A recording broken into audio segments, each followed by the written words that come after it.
प्यारे बच्चों, स्वागत है आप सभी का। हम लोग पढ़ रहे हैं बीएससी थर्ड ईयर की सॉलिड स्टेट फिजिक्स और हमारा जो टॉपिक चला हुआ है वो है रेसिप्रोकल लैटिस। आज हम देखेंगे कि रेसिप्रोकल लैटिस है, इसकी कंस्ट्रक्शन जो है ग्राफिकली कैसे करेंगे। यानी कि आज का हमारा टॉपिक है कंस्ट्रक्शन ऑफ रेसिप्रोकल लैटिस, और इसे हम कैसे लेंगे, ग्राफिकली। प्यारे बच्चे ये देखिए, सबसे पहले मैं आपको बात बताऊंगा कि ये रेसिप्रोकल लैटिस जो है होती क्या है और इसकी ज़रूरत क्यों पड़ी। देखिए, अभी तक जो कुछ भी हम लोग पीछे पढ़ रहे थे वो डायरेक्ट लैटिस थी, उसे हम रियल लैटिस कहते हैं, जो क्रिस्टल स्ट्रक्चर। और उसमें हमने आपको क्या बताया था, उसमें देखिए ये बताया था कि जितने भी regular and periodic arrangement of points होते हैं, उसमें डायरेक्ट लैटिस की बात करूं, क्या होती है direct lattice? Regular and periodic arrangement of the points, each point represents the position of an atom और group of atoms like this. ये जो है ये क्रिस्टल लैटिस है, ये डायरेक्ट लैटिस है। Each point represents the position of atom और group of atoms. अगर इन पर एटम्स भी हम रख दें तो उन एटम्स को हम कहेंगे बेसिस, और lattice plus basis that is called crystal structure. और ये क्रिस्टल स्ट्रक्चर क्योंकि रियल में है, इसीलिए हम इसे डायरेक्ट लैटिस या फिर रियल लैटिस भी कहते हैं, या फिर हम इसे क्रिस्टल स्ट्रक्चर भी कहते हैं। ये तो हुई डायरेक्ट लैटिस। लेकिन अब देखिए समस्या क्या आ रही है कि इसमें अगर हम पैरेलल प्लेन्स का सेट डालें, ऐसे ये देखिए, तो बहुत से ये ऐसे भी हो सकते हैं पैरेलल प्लेन्स, ये ऐसे भी हो सकते हैं, ये ऐसे भी हो सकते हैं। बहुत से सेट ऑफ पैरेलल प्लेन्स हो सकते हैं और वो आपस में इंटरसेक्ट करते हैं। अब उन्हें समझना, उन्हें विजुलाइज करना इस डायरेक्ट लैटिस में इतना आसान नहीं है, यानी कि बहुत मुश्किल है। अब इस कंसेप्ट को सोल्व करने के लिए, इजी बनाने के लिए, ये तो है हमारी डायरेक्ट लैटिस, रियल लैटिस भी हम इसे कह रहे हैं, लेकिन एक और कंसेप्ट नाम है पी इवाल्ट्स। इन्होंने एक आइडिया दिया रेसिप्रोकल लैटिस का।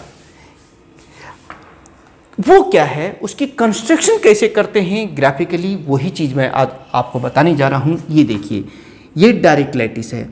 अब हम एक कोई यूनिट सेल ले लेते हैं, ऑर्थोगोनल, या यूं कहिए ये आप क्यूबिक की यूनिट सेल ले लेते हैं, क्यूबिक ही ले लेते हैं। मेरे साथ साथ आप देखिए, सिर्फ 4 पॉइंट बताऊंगा। 4 पॉइंट बताते ही आपका एक इंपॉर्टेंट क्वेश्चन एग्जाम के लिए तैयार हो जाएगा कि how the construction of reciprocal lattice takes place, right down the points in detail. ये देखिए, ये मैं बना रहा हूं यहां पर एक डायरेक्ट लैटिस, एक यूनिट सेल बना रहा हूं। ये देखिए, ये यूनिट सेल बन गई है हमारे पास, और ये है एक्स एक्सिस डायरेक्शन, और ये है वाई एक्सिस डायरेक्शन, और ये है जेड एक्सिस डायरेक्शन। ठीक है, अब ये देखिए, ये पैरेलल प्लेन्स हैं। देखिए, एक इसमें ये दोनों प्लेन जो हैं आपस में पैरेलल हैं, और इनके बीच की ये जो डिस्टेंस आप देख रहे हो ना, यहाँ से यहाँ तक ये जो डिस्टेंस है, ये d, इसको हम किससे रिप्रेजेंट करते हैं, DHKL, ये डिस्टेंस है यहाँ से यहाँ तक की। अब हम क्या करेंगे, मैं 1 बाय 1 करके सिर्फ 4 ही पॉइंट हैं वो लिखेंगे constructions of the reciprocal lattice की। ये हमारी डायरेक्ट लैटिस है, और अब हम एक नई लैटिस तैयार कर रहे हैं। हालांकि नई लैटिस थ्योरेटिकली है और इसका कोई रियल में वजूद नहीं है, इसीलिए हम डायरेक्ट लैटिस को तो रियल लैटिस कहते हैं, उसको तो हम एक्चुअल लैटिस कहते हैं, जिसे क्रिस्टल लैटिस भी कहते हैं। लेकिन अब यहाँ देखिए, पहला स्टेप क्या होगा, मैं उनको लिखता भी जाता हूं और यहाँ बनाते भी जाते हैं। ये जो डायरेक्ट लैटिस है ना, इसमें किसी एक पॉइंट का आप चुनाव कर लीजिए और उसे कह दीजिए ओरिजिन। यानी कि उस कंस्ट्रक्शन में जो पहला पॉइंट मैं लिखने जा रहा हूं, पहला पॉइंट हमारा क्या है, ये जो डायरेक्ट लैटिस दिखाई दे रही है ना, उसमें किसी एक पॉइंट को ओरिजिन के तौर पे ले लीजिए। Take any point in direct lattice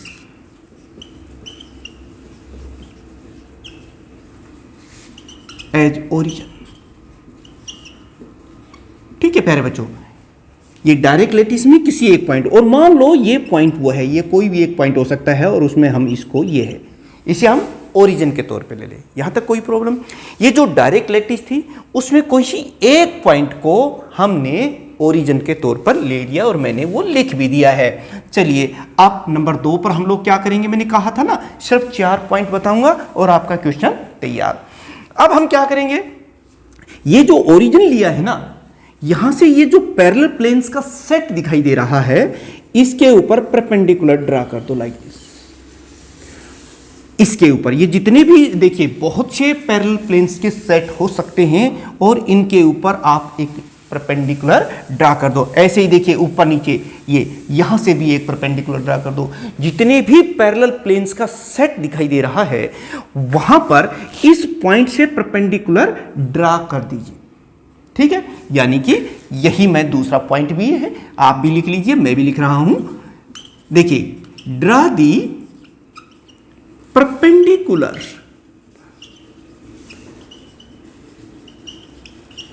coolers from this point. ये जो पॉइंट है ना, जिसको हमने ओरिजिन लिया है डायरेक्ट लैटिस में, वहां से पॉइंट ऑन किस पर डालेंगे, on all sets of parallel planes. जैसा कि यहां आप कहोगे सर ठीक है हमने इन पर परपेंडिकुलर ड्रा कर दिए, लेकिन ये तो बहुत आगे तक जा सकता ना। इसके लेंथ कितनी ले, इसकी इंटरसेप्ट कितनी ले, वो अब मैंने आपको बतानी है। देखिए, इन दो प्लेन्स के बीच की दूरी कितनी है, DHKL मान लो ये है। तो इस प्लेन की जो डिस्टेंस है, जो लेंथ है, वो इसके रेसिप्रोकल के बराबर लेंगे, यानी कि 1/DHKL। ये कितनी लेंगे, 1/DHKL। जैसे एक मैं आपको समझाता हूं, जैसे यहां से यहां तक की दूरी कितनी है, मान लो 10 सेंटीमीटर है, तो ये डिस्टेंस कितनी लेंगे, ये 1/10। इन दो प्लेन्स के बीच की जो इंटरप्लेनर स्पेसिंग है या इंटरप्लेनर डिस्टेंस है, वो अगर है जितनी भी, उसकी रेसिप्रोकल के बराबर ये लेंगे और उस पर हम एक पॉइंट डाल देंगे उस दूरी पर, इस परपेंडिकुलर के ऊपर। समझ गए? तो चलिए अब हम लिख लेते हैं थर्ड पॉइंट। अब देखिए, ये जो हमारा परपेंडिकुलर है, इसकी कितनी लेंथ मैंने क्या बताया वो लिख लेते हैं। Take the intercepts on these planes perpendiculars equal to 2 pi times 2 pi multiply 2 pi times the reciprocal of inter, ये कौन सी, ये जो डिस्टेंस है ना, इसके रेसिप्रोकल के बराबर उसको 2 पाई से मल्टीप्लाई करेंगे। 2 pi times the reciprocal of inter planar distance.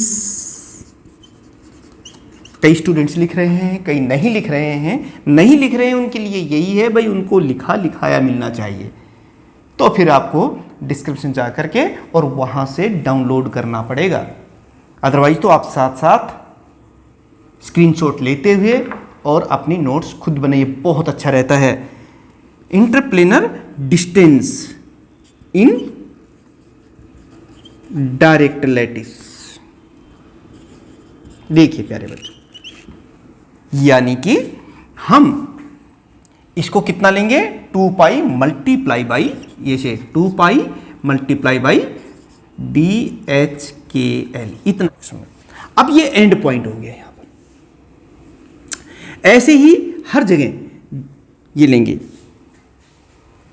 अच्छा, एक और बात मैं बताऊं, आप कहेंगे सर कई जगह ये 2 पाई नहीं आता। अगर हम पीरियोडिक क्रिस्टल्स की बात कर रहे हैं, पीरियोडिक सॉलिड्स की बात कर रहे हैं, तो वहां तो फिर बेटे 2 पाई आएगा, अदरवाइज ये 1 लेंगे हम डायरेक्ट। जो रेसिप्रोकल है ना ऑफ दिस इंटरप्लेनर जो स्पेसिंग है इन पैरेलल प्लेन्स के, उसको ही ले लेंगे। जैसे ये 10 है ना, यहां से यहां तक मैंने उदाहरण दिया था आपको, तो रेसिप्रोकल ये जो परपेंडिकुलर है इसकी लेंथ कितनी लेंगे हम, 1/10 ले लेंगे, ठीक है ना। और एक और अच्छी बात देखिए, हमने वहां एक कंफ्यूजन पैदा हुआ था कि यहां तो बहुत से पैरेलल प्लेन्स होते हैं जो आपस में इंटरसेक्ट करते हैं, उनके बीच की इंटरप्लेनर डिस्टेंस होती है और बहुत ज़्यादा हो जाते हैं जैसे ना, तो मुश्किल होती है उसको विजुलाइज करना, उसको स्टडी करना। जैसे एक देश में बहुत से लोग रहते हैं, अब कोई एक उसका प्रतिनिधित्व करे, अगर हर व्यक्ति की बात हम सुनने लगे तो बहुत मुश्किल हो जाएगा उसको समझना।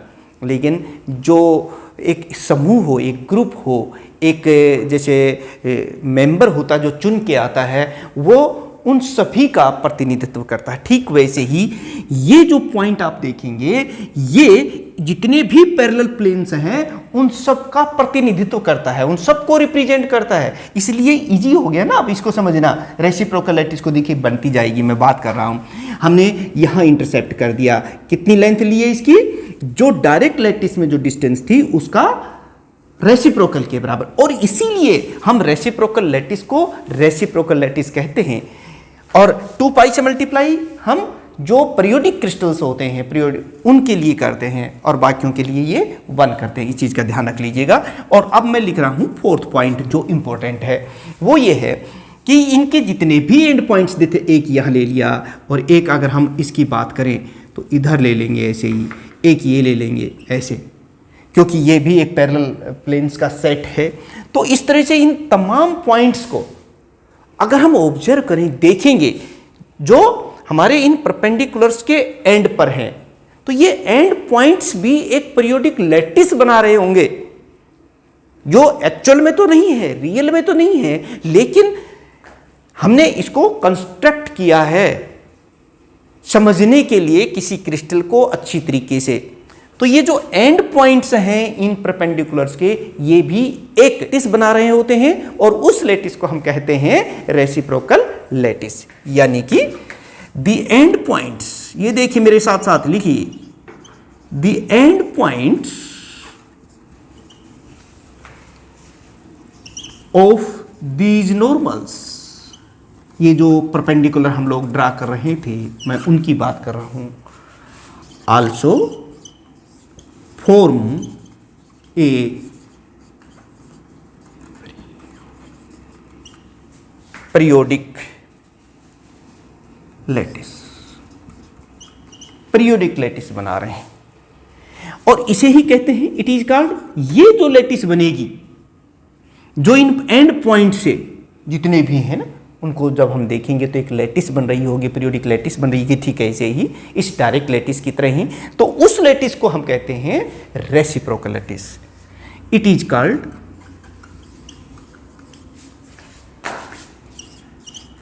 रेसिप्रोकल लैटिस, इसे हम रेसिप्रोकल लैटिस कहते हैं।